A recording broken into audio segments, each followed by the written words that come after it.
모세오경, 모세가 기록한 모세오경에 대해서 우리가 좀 총정리하는 시간을 갖도록 하겠습니다. 자, 우리가 성경이 66권이잖아요. 그러니까 그 성경을 볼 때 과연 성경에서 말하고 있는 큰 줄기가 뭐냐라고 했을 때 성경에서 말하고 있는 그 커다란 줄기는 세 가지라고 말할 수 있겠습니다. 첫 번째는 뭐냐면 창세기 1장과 2장의 그런 내용들인데요. 하나님께서 이 세상을 창조했다라는 겁니다. 1장과 2장 하나님께서 이 세상을 창조했다는 것과 그 다음에 이제 성경의 대부분의 내용들을 차지하는 것이 뭐냐면 창세기 이제 3장부터 요한계시록 20장까지의 내용이 되겠는데요. 인간의 타락으로 말미암아 그 타락한 인간들을 하나님께서 구원해 가시는 그런 역사에 대해서 기록한 그런 말씀들이 창세기 3장부터 요한계시록 20장까지의 내용이 되겠고요. 그 다음에 이제 마지막으로 요한계시록 21장부터 22장까지는 하나님께서 창조한 이 세상이 다시 영광스럽게 우리가 갱신이 되고 회복이 되어지는 이야기. 그러니까 성경 66권을 생각했을 때 이 세 가지 큰 줄거리를 생각하시면 되겠습니다. 자, 우리가 성경의 큰 줄거리 가운데 첫 번째로 살펴볼 내용은 창세기 1장과 2장의 내용인데요. 하나님의 창조에 대해서. 그래서 하나님께서는 이 세상의 모든 주권자가, 모든 만물의 주권자가 되시는데요. 그 주권자 하나님께서 이 세상을 창조하셨습니다. 이 세상을 창조하신 이유는, 목적은 뭐냐면 하나님의 영광을 위해서 이 세상을 창조하셨는데요. 선하신 하나님께서 하나님의 영광을 위해서 이 세상을 창조하셨는데 이 세상이 처음 창조될 때는 어떻게 해요? 다 선하게, 악이 없이 그렇게 이 모든 우주 만물을 하나님께서 창조하셨고요. 그 다음으로 이 두 번째로 창세기 1장과 2장에서 아주 중요하게 다루고 있는 내용이 뭐냐면 모든 피조물 중에 하나님께서 인간을 특별한 존재로 창조하셨다라는 거잖아요. 그래서 하나님의 형상으로 우리 인간을 만들었다. 하나님의 형상이 있기 때문에 오직 이 인간만 하나님과 교제할 수 있고요. 하나님의 형상으로 만들었기 때문에 하나님께서 오직 인간에게 하나님을 대신해서 이 세상의 만물을 통치할 수 있는 권한을 인간에게 위임했습니다. 인간이 이 세상을 통치를 할 수밖에 없는 필연적인 이유는 뭐냐 하면 하나님의 형상으로 만들어진 인간에게 하나님께서 그 위임권을 주셨기 때문에 그렇다. 그래서 창세기 1장과 2장에서는 이 창조에 대해서 말씀을 하고 있고 특별한 창조에 대해서 말씀하고 있고요. 그 다음에 이제 창세기 3장부터 요한계시록 20장까지 이제 우리가 몇 주간에 걸쳐서 또 이제 요약적으로 살펴보게 될 텐데요. 이것이 바로 하나님의 구속에 관련된 그런 역사다라고 말할 수 있습니다. 죄인들을 하나님께서 어떻게 구원해 가시는가, 그 구원의 역사가 담겨 있는 그런 말씀들이 이제 창세기 3장부터 요한계시록 20장까지인데요. 먼저 모세오경 중에서 이제 창세기 3장부터 이제 50장까지의 내용을 보게 되면요. 보통 많은 학자들이 이 연대를 주전 한 4,000년 정도에서 한 1804년에 있었던 그런 이야기로 그렇게 보고 있는데요.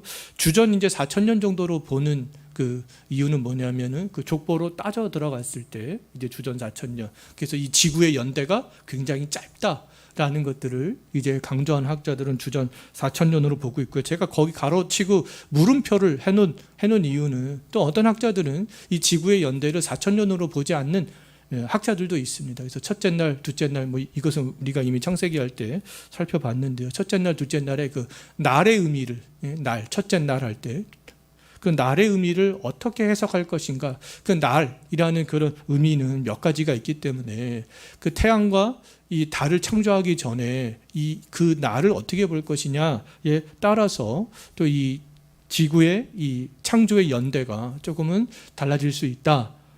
라는 생각이 있기 때문에 거기다가 이제 가로치고 물음표로 그렇게 적어 놨습니다.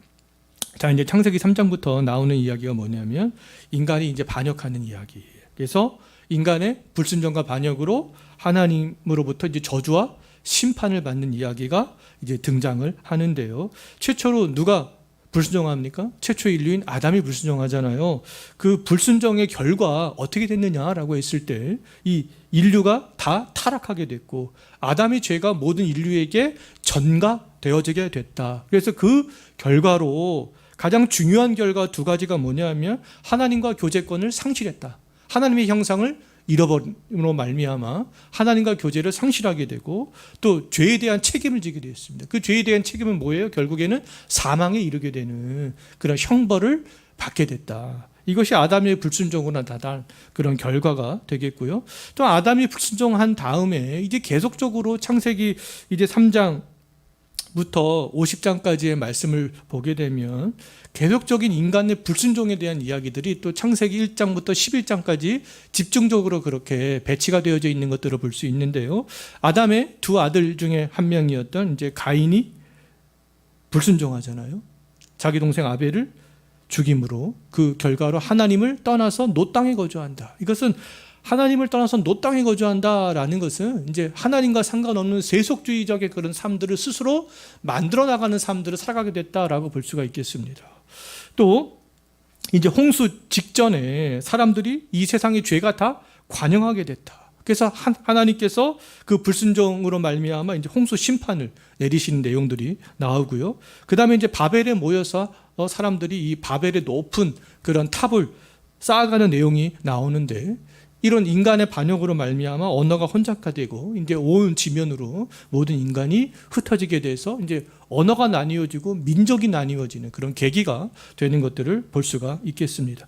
이렇게 창세기 전반부는 인간의 반역에 대한 이야기들이 이제 계속적으로 나오기 시작하는데요. 이렇게 아담이 불순종하고 그 이후로 많은 인간들이 불순종하지만 하나님께서는 이제 그 가운데 하나님의 백성들을 만드시고 이제 구원하시는 그런 작업들을 아담이 이제 타락한 직후부터 계속적으로 이제 시작하시는 것들을 볼 수가 있겠습니다. 이것이 이제 하나님의 구원 역사의 시작이다라고 볼 수 있는데요. 그래서 우리가 흔히 창세기 3장 15절 말씀을 원시복음, 최초의 복음이다라고 하는데 그 최초의 복음이라고 하는 이유가 뭐겠습니까? 아담을 유혹했던 그런 사탄이 뱀을 도구로 이용하잖아요. 그래서 그 사탄과 여자의 후손과의 전쟁을 여기서 선포합니다. 여자의 후손은 내 머리를 상하게 한다. 뱀을 완전히 상하게 한다, 제압한다라는 거 아니겠습니까? 근데 너는, 사탄은 그의 발꿈치만을 상하게 할 것이다. 그래서 이미 창세기 3장 15절 말씀에서 여자와 사탄의 그런 전쟁에 대해서 이야기를 하고 있는데 종국적으로는 누가 이길 것이다라는 것을 이미 선포하고 있어요. 그 여자의 후손이 이길 것이다. 우리는 지난주에 이미 음녀 이런 것에 대해서 살펴봤잖아요. 이미 계시록에서 이미 우리는 이 결과에 대해 지난주에 살펴봤습니다. 창세기에서 말씀하고 있는 그런 결과들이 이제 계시록에서 어떻게 완전히 정복이 되는가, 이거 쭉 연관시키면 훨씬 더 이해가 쉽잖아요. 하나님께서는 그래서 아담이 타락한 직후부터 이 세상에 무엇을 선포하셨습니까? 복음을 선포하셨어요. 자기 백성을 이제 구원하시는 그런 작업들을 하나님께서 이렇게 시작하시는 것들을 볼 수가 있겠습니다. 그 다음에 이제 창세기에서 중요하게 다루고 있는 것이 뭐냐면 이제 족보예요, 족보.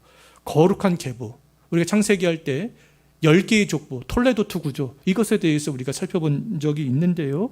이제 거룩한 계보를 중심으로 해서 하나님께서 이제 그 구원의 백성들을 이렇게 만들어 가시는 것들을 볼 수 있는데요. 이 거룩한 계보는 곧 여자의 후손을 낳을 수 있는 그런 계보가 되겠습니다. 그러니까 적어도 이제 하나님께서 창세기 3장 15절에서 복음을 선포하셨잖아요. 그럼 그 복음을 선포하셨는데 이제 하나님의 구원의 백성이 되기 위해서는 적어도 어느 계보에 속해야 된다라는 겁니까? 이 거룩한 계보에 속해 있어야 되는 거예요. 근데 거룩한 계보에 속해 있다라고 해서 100%다 구원이냐? 그건 아니지만 이 거룩한 계보에 속해 있어야 하나님의 구원의 백성이 될 수 있는 것이다 라는 것이죠. 그래서 하나님께서는 이제 거룩한 계보를, 어떤 계보가 구원의 계보인지, 여자를 낳을 그런 계보인지 이제 창세기에서 이제 말씀을 해주고 있는 것들을 볼 수 있는데요. 그래서 이제 태초사와 족장사로 나눌 수 있는데, 태초사는 아브라함까지입니다. 아브라함 이전에 그 아버지 데라까지인데요. 사실 데라까지인데, 그래서 이 아담의 계보, 아담의 아들 중에서 누가 여자의 후손을 낳을 것이냐라고 했을 때 아벨이 죽은 다음에 하나님께서 다시 그 셋을, 경건한 후손 셋을 주시잖아요. 그래서 이 거룩한 계보는 이제 가인의 계보가 이제 아닌 것이죠. 최소한 이 셋의 계보 안에 들어와야 한다라는 겁니다. 그 다음에 이제 쭉 계보가 이어지다가 누구까지 갑니까? 이제 노아까지 가는 것을 볼 수 있어요. 이 노아에서도 이제 계보가 나눠지게 되는데 셈과 함과 야벳 이렇게 나눠지게 되는데 이제 거룩한 계보는 누구라는 겁니까? 이 셈의 계보라는 거예요. 셈의 계보. 자, 이제 셈의 계보 중에서도 이제 또 쭉 와서 데라까지 오는데 데라의 세 아들 중에서 이제 누구에 속해야 된다라는 겁니까? 이제 아브라함. 그래서 이 태초사를 통하여서 이렇게 거룩한 계보에 대해서 하나님께서 쫙 창세기를 통하여서 설명해 주십니다. 자, 그 다음에 이제 족장들이 이제 족장의 역사가 시작되죠. 처음에 족장은 누구예요? 아브라함. 가족을 다스리는 족장 중심에. 그래서 이제는 최소 이 아브라함에게 속해야 되는 거고요. 그 다음에 이제 이삭에게. 그 다음에 누구요? 야곱에게. 아브라함에게는 첩 하갈에서 낳은 이스마엘이 있었잖아요. 이스마엘 계보는 아니라는 거예요. 이삭의 계보라는 겁니다. 야곱에게도 쌍둥이 형제가 있었잖아요. 에서가 있었잖아요. 에서의 계보는 아니라는 거예요. 이 야곱의 계보가 이제 아브라함과 이삭과 야곱의 계보에서 누가 납니까? 여자의 후손이 날 것이다. 이런 계보에 대해서 쭉 설명을 해주고 있고요. 창세기에서 또 중요한 게 뭐냐면 이 족장들에게 주어진 약속. 처음으로 이제 아브라함에게 주어진 그 약속이 이삭에게도 동일하게 주어지고 이제 야곱에게도 동일하게 주어지게 되는 것들을 볼 수 있는데요. 이 족장에게 중요하게 주어진 약속은 네 가지입니다. 이 네 가지. 첫 번째 약속은 뭐예요? 씨에 대한, 후손에 대한 약속. 아브라함의 아들이 없을 때 후손에 대한 약속을 하나님께서 하시고, 그 다음에 두 번째로 무엇에 대한 약속을 하십니까? 땅에 대한 약속. 이 땅은 뭐예요? 하나님의 나라. 하나님의 나라에 대한 약속을 하세요. 그 다음에 이제 거룩한 계보 안에 있는 사람들에게 어떤 약속을 합니까? 개인적인 축복. 하나님께서 복을 주시겠다라는 그런 약속을 해요. 근데 이 하나님의 이 거룩한 계보에 속한 사람들이 하나님의 복을 받기 위해서 필요한 거는 뭐예요? 하나님을 향한 믿음과 순종이 요구되는 것이죠. 거룩한 계보 안에 있는 사람들에게 하나님의 복을 받기 위해서는 이 믿음과 순종이 필요하다. 그 다음에 이제 네 번째로 약속한 것이 무엇입니까? 이 열방의 축복들. 이 족장을 통하여서 이제 족장 밖에 있는 사람들, 이제 더 나아가서 이스라엘 민족 밖에 있는 사람들, 이 사람들까지 이제 복을 받게 될 것이다. 그래서 이 땅과 씨와 개인적 축복과 이 열방의 축복에 대해서 이미 하나님께서 아브라함을 비롯한 이 족장들에게 이것들을 약속하시는 것들을 볼 수 있습니다. 그러면 이제 구약과 이 신약의 역사는 어떤 역사가 되겠어요? 이 네 가지 약속이 성취되는 역사가 되는 것이죠. 이제 구약은 그런 약속들이 이스라엘 민족을 중심으로 해서 쭉 이루어지다가 이 네 가지 약속이 누구를 통해서 이루어지게 돼요? 신약으로 오면 이제 예수 그리스도를 통하여서 이 약속들이 이루어지게 되는 것들을 이제 볼 수가 있겠습니다. 자, 이 약속이 굉장히 중요하고요. 그러면 이 하나님께서 이 족장에게 최초로 이제 아브라함에게 약속하셨는데 이 약속이 그럼 어떤 방식으로 이루어지느냐라고 했을 때 이 약속이 이루어지는 방식은 크게 세 가지로 볼 수 있습니다.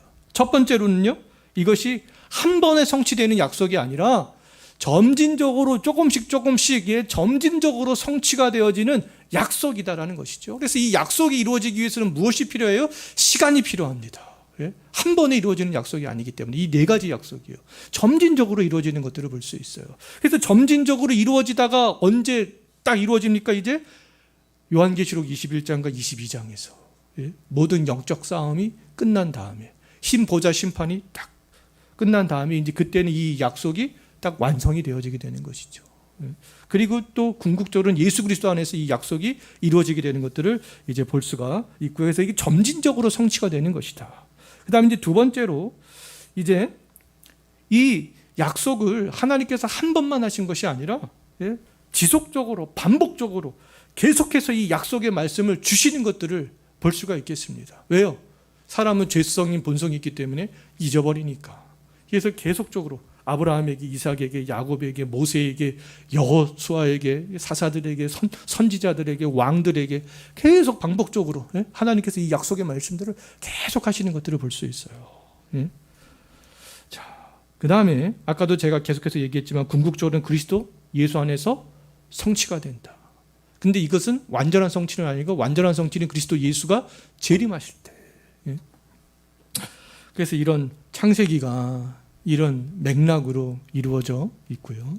자, 이제 두 번째로 살펴볼 내용은 이제 출애굽기부터 신명기까지입니다. 이것도 다 이제 모세가 기록했기 때문에 창세기부터 신명기까지 우리가 모세오경이라고 그렇게 얘기를 하는데요. 이 대략 한 주전 1445년부터 1405년 사이에 있었던 그런 일들이 되겠고요. 이 출애굽기부터 신명기까지는 주 내용이 뭐냐면 애굽에 있던 그 이스라엘 백성들이 애굽을 탈출하여서 이제 광야 생활 대략 몇 년이요? 대략 한 40년 동안 생활했던 그 말씀들을 하나님께서 그때 그 백성들에게 어떤 말씀을 주시고 어떻게 인도하셨고 그 내용들이 이제 출애굽기부터 신명기 광야 40년 동안의 이야기가 되는데요. 자, 이 광야 40년 동안 이야기는 누구를 중심입니까? 이게 모세를 중심. 그 다음에 애굽에서 큰 민족이 된 이스라엘 민족 중심으로 이 광야 40년 출애굽부터 이 신명기까지 이야기가 진행이 되어지는 것들을 볼 수가 있겠습니다. 그래서 이제 모세는 백성들을 애굽에서 약속의 땅으로 인도해 가는 그런 책임을 모세가 맡게 되고요. 또 하나님과 백성들 사이를 중재하는 그런 역할들을 모세가 맡게 되는 것들을 볼 수 있습니다.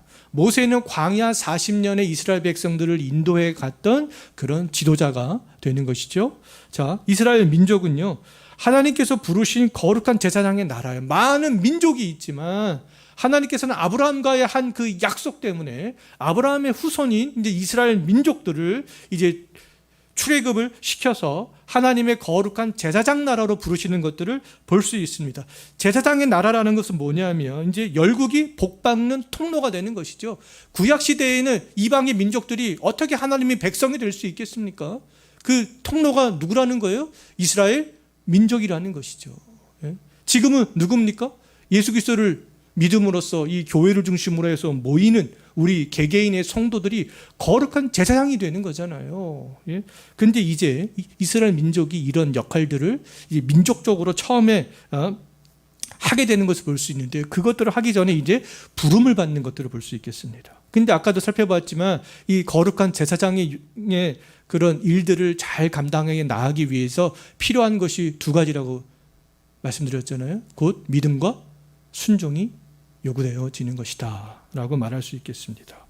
자, 이 또 출애굽부터 신명기까지의 내용을 보게 되면 하나님께서 족장에게 한 약속들이 이제 점진적으로 조금씩 성취가 되어져 나가는 것들을 볼 수 있어요. 먼저 후손에 대한 약속은, 씨에 대한 약속은 신명기 1장 10절 말씀을 보게 되면 하늘의 별처럼 번성했다, 이렇게 이야기를 하고 있습니다. 그 다음에 땅에 대한 약속도 이미 광야 40년 아직 가나안 정복 전쟁을 본격적으로 시작하기 전이지만 요단 동편을 이미 루벤 지파와 갓 지파와 므낫세 중에서 그 반지파, 므낫세 반지파가 이미 요단 동편을 차지했고요. 이제는 하나님께서 약속하신 요단 서편을 차지하러 가는 그런 과정 가운데 있는 것들을 볼 수 있습니다. 그다음에 이제 축복, 하나님께서 그런 축복도 약속하셨잖아요. 광야에서 40년 동안 그들이 굶주리지 않았습니다. 목마르지 않았어요. 헐벗지 않았어요. 이것은 바로 하나님의 보호와 임재가 있었기 때문에 광야 40년 동안에 그들이 그런 생활들을 할 수가 있었고요. 그럼에도 불구하고 하나님께서 그 백성들에게 계속적으로 무엇을 요구하십니까? 믿음과 순종을 요구하시는 것들을 볼 수가 있고요. 그 다음에 이제 열방에 대한 약속은 아직 이 모세오경에서는 열방에 대한 축복이 아주 희미합니다. 아직 확연하게 들어있지 않아요. 이제 그럼에도 불구하고 이제 출애굽을 할 때 그 말씀을 보게 되면 할례 받은 이방인들이 거기 포함되어져 있는 것들을 볼 수 있습니다. 할례를 받고 그런 사람들은 유월절에도 참여하게 되는 거죠. 유월절에 참여한다는 것은 무엇입니까? 그 당시에 이제 죽임당하지 않고 하나님의 은혜로 출애굽을 할 수 있는 그런 경험들을 하게 되는데 그 사람들 가운데 누가 포함이 되어져 있다라는 겁니까? 이방인들이 포함이 되어져 있는 것들을 볼 수 있어요. 원하는 사람들은 6월절 행사에 참여할 수 있었습니다. 할례를 받고. 그래서 희미하지만 이제 이방인에 대한 그런 구원들이 이스라엘 민족 가운데에서도 이제 희미하게 나타나는 것들을 볼 수가 있겠고요. 자, 이제 이런 맥락이 이제 출애굽부터 신명기까지의 그런 내용인데요. 이제 출애굽기를 이제 두 번째로 이제 간단하게 살펴보겠습니다. 아까도 말씀을 드렸지만 이스라엘 민족을 제사장 나라로 부르시는 그런 내용이 이제 시발점이 되는 것들을 볼 수 있습니다. 이스라엘을 통해서 하나님 나라를 세우고 열국에 이제 복을 주시고자 하시는 하나님의 약속이 이스라엘 민족이 출애굽함으로 말미암아 이제 이루어지게 되는 것들을 볼 수가 있겠습니다. 이 출애굽은요, 사실은 하나님께서 아브라함과 이미 약속하셨어요. 너희가 애굽에서 이제 약 한 400년 동안 4대 동안 종살이를 하게 될 것인데 그 4대가 지난 후에 큰 민족이 되어서 이제 이곳으로 다시 돌아오게 될 것을 하나님께서 이미 아브라함에게 말씀을 하셨는데요. 그 아브라함과의 한 언약이 이 모세를 통한 출애굽을 통해서 이루어지게 되는 것이죠. 자, 그래서 하나님께서 이렇게 출애굽 사건은 뭐냐면 단순히 이스라엘 민족이 애굽에 있던 그런 사람들이 종살이에서 해방되는 것이 아니라 아브라함과의 약속이 이루어지는 것이고 하나님께서 그 약속을 이루신 이유가 뭐 때문이에요? 열국에 복 주시고자 하시는 제사장 나라로 이제 부르시기 위해서 하나님께서 이스라엘 민족을 애굽에서 부르신 것이다 라고 볼 수가 있겠습니다. 자, 이스라엘 백성들이 애굽에서 나온 다음에도 하나님께서 계속해서 개인적 축복에 대해서 약속하셨잖아요. 족장들에게. 그 개인적 축복들이 어떻게 이루어지게 되느냐 하면 홍해 바다를 건널 수 있게 하나님께서 하시고요.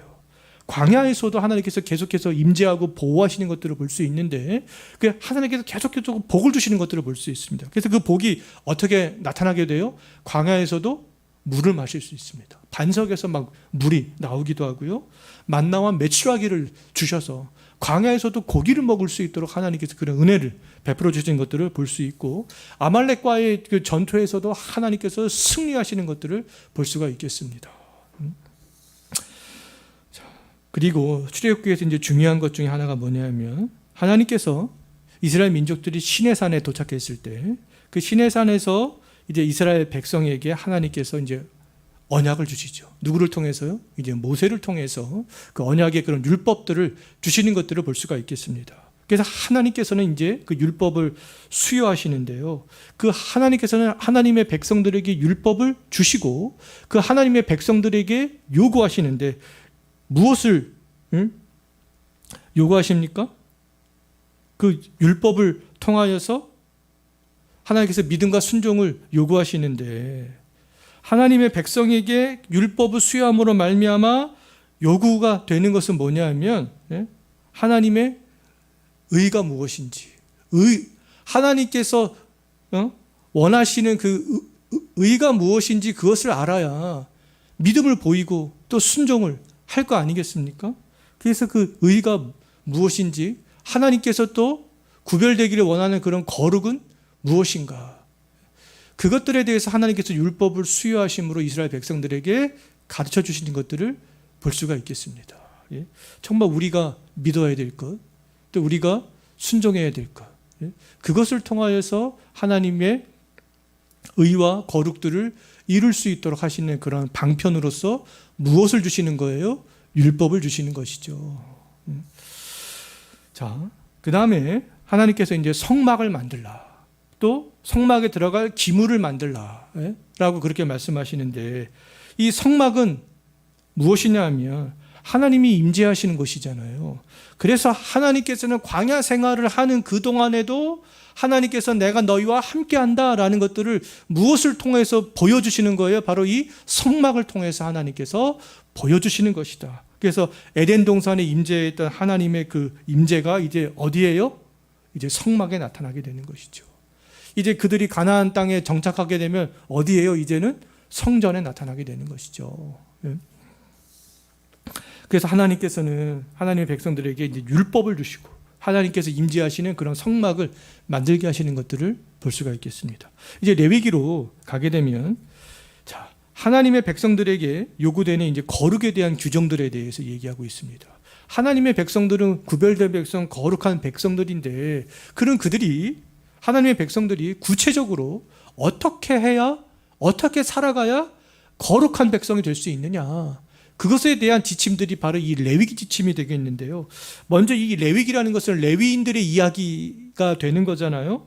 그래서 먼저 이제 제사 규정을 하나님께서 주시는 것들을 볼 수가 있겠습니다. 이 제사 규정은 뭐겠습니까?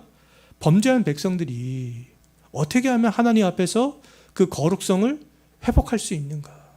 어떻게 하면 하나님의 의로움의 기준에 그 범죄한 백성들이 맞을 수 있는가?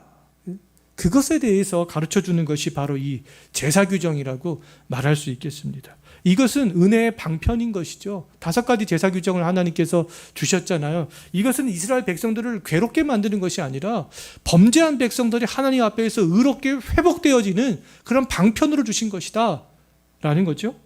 자, 그 다음에 이 하나님과 백성들 사이를 누가 중재합니까? 레위인들 중에서도 아론 계열들, 하나님께서 그 사람, 특별한 사람들에게만 그 임무를 맡기시는 것들을 볼 수가 있는데요. 그런데 그 특별한 규정을 맡은 사람들이 더욱더 하나님 앞에서 거룩해야 된다, 지켜야 될 그런 규정에 대해서 더 주시는 것들을 볼 수가 있겠습니다. 물론 이제 아론 계열뿐만 아니라 모든 레위인들에게 하나님께서 그런 성막을 통하여서 봉사하는 레위인들에게 이런 규정들을 주시는데요. 자, 완벽한 제사와 제사상 제도는 근데 누구를 통해서 이루어지게 되냐면 장차 이제 예수 그리스도를 통하여서 이루어지게 되는 것들을 볼 수가 있습니다. 하나님께서는 이렇게 제사 규정과 이 제사장의 규정들을 주셨지만 아론의 아들 나답과 아비후는 즉시 이 규정들을 지키지 못하는 것들을 볼 수 있잖아요. 그들은 즉시 하나님께서 명하지 않은 다른 불을 들이다가 죽임당하는 것을 볼 수 있습니다. 하나님께서 이렇게 제사장과 제사의 제도를 주셨지만 인간들은 이것들을 완벽하게 수행하지 못하는 것들을 볼 수 있어요. 오직 예수 그리스도만 이 제사와 제사장의 규정들을 성실하게 행하는 것들을 볼 수 있는데요. 그럼 이 제사와 제사장의 규정들은 지금 누구를 가리키고 있는 것이겠어요? 바로 이 완전하게 이것들을 성취할 예수 그리스도를 가르치는 이 모형들이다라고 말할 수 있죠. 우리는 예수 안에서 예수가 단번에 화목제물이 되심으로, 제사장 되심으로 어떻게 해요? 하나님 앞에서 우리는 우리의 죄가 회복되고 거룩성이 회복될 수 있도록 그렇게 하셨잖아요. 자, 그 다음에 이제 거룩한 또 하나님의 백성들에게 요구되는 다양한 규정들이 있습니다. 그래서 이런 다양한 규정들을 삶에서 지킴으로 말미암아 이런 규정들을 지키지 않는 이방인들과 구별되게 하나님께서는 하셨던 것이죠. 그래서 이 출애굽기, 이제 이 레위기를 통하여서 하나님의 백성들, 거룩한 백성들이 어떻게 살아야 되는가, 그들을 왜 불러내셨는가, 어떻게 구별이 되어져야 되는가, 이제 그런 것들에 대해서 하나님께서 말씀하셨고, 이제 뒷장으로 넘기겠습니다. 이제 민수기인데요. 민수기는 숫자를 세는 거잖아요. 그래서 이 민수기의 중요한 내용은 뭐냐면 인구조사를 하는 겁니다. 2번에 걸쳐서 인구조사를 하는 것을 볼 수 있어요. 2번의 인구조사를 하는데 왜 2번을 하느냐라고 했을 때 첫 번째 인구조사는 광야 세대를 인구조사를 합니다. 두 번째 인구조사는 누구를 하냐 하면 가나안 땅에 들어갈 새로운 세대에 대해서 인구조사를 하는 것들을 볼 수가 있어요. 그래서 이제 첫 번째 인구조사를 하는데요. 옛세대를 합니다.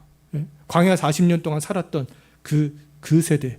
왜 인구조사를 하냐면 인구조사를 하는 목적이 있는데 광야 40년 동안 이렇게 살아가기 위하여서 이 행군을 하고 싸움을 하기 위한 목적으로 그 목적으로 하나님께서 이제 인구조사를 하게 하는 것들을 볼 수가 있겠습니다. 광야 생활을 하는데 중구난방으로 가는 것이 아니라 하나님께서 이렇게 행군하라 저렇게 행군하라 쫙 그 행군의 대열에 대해서 하나님께서 딱 명하시고요. 그 명하심으로 말미암아 일사불란하게 행군할 수 있고 또 일사불란하게 광야에서도 싸움을 할 수 있도록 그 목적으로 하나님께서 첫 번째 인구조사를 하게 하시는 것들을 볼 수가 있겠습니다. 자, 이제 광야 생활 이제 40년 동안 민수기에서 또 이제 중점적으로 이야기하고 있는 것이 뭐냐면 광야 생활 40년을 살아가면서 이스라엘 백성들이 어떻게 반역하고 불순종했는가. 그것에 대해서 민수기에서는 아주 중점적으로 다루고 있습니다. 레위기에서는 율법에 대해서, 레위인의 규정에 대해서, 거룩의 규정에 대해서 중점적으로 레위기에서는 다룬다면 이 민수기에서는 무엇을 중점적으로 다루고 있어요? 광야 세대가 어떻게 반역했는가. 그 반역의 삶에 대해서 다루고 있는데 하나님을 원망하고 또 불평하고 모세를 대적하고 불순종하고 우상을 숭배하고 광야 40년 동안 이들이 이런 삶을 살아가는 실상에 대해서 민수기에서 말씀을 하고 있습니다. 그 다음에 민수기에서 말씀하고 있는 건 이제 두 번째 인구조사, 새로운 세대, 가나안에 들어갈 세대. 여호수아와 갈렙 외에는 아무도 가나안 땅에 못 들어가잖아요. 근데 이제 가나안 땅에 들어갈 그 자녀 세대에 대해서 몇 명인지 그것에 대해서 이제 다시 한번 인구조사를 하는데 두 번째 인구조사를 하는 목적이 뭐냐 하면 이제 가나안 땅이 이들은 들어가서 살게 될 사람들인데 이제 지파 규모에 따라서 땅을 분배하기 위해서 인구조사를 하는 것들을 볼 수가 있겠습니다. 이렇게 해서 민수기의 중점적인 내용은 두 번의 인구조사와 광야 생활 40년 동안에 이스라엘 백성들이 반역하는 것. 그럼에도 불구하고 하나님께서는 자기 백성들을 계속해서 완전히 멸하지 않으시고 끌고 가시는 것들을 볼 수 있잖아요. 여호수아와 갈렙과 또 그 새로운 세대를 향하여서 하나님께서 구원의 역사가 계속적으로 되어지는 것들을 볼 수가 있고요. 이제 마지막으로 오늘 신명기 말씀인데 신명기는 이제 광야 40년 동안 쭉 흘러왔습니다. 쭉 모세를 중심으로 쭉 흘러오다가 이제 어디까지 왔어요? 요단강 동편까지 왔습니다. 요단강 동편에서.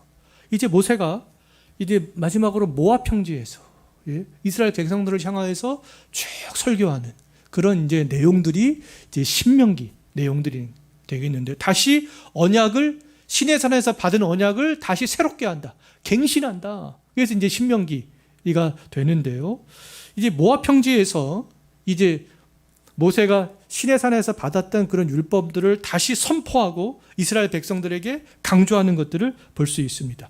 특별히 이제 가나안 땅에 들어갈 새로운 세대를 초점을 두고 그 세대에게 이제 호소를 하는데요.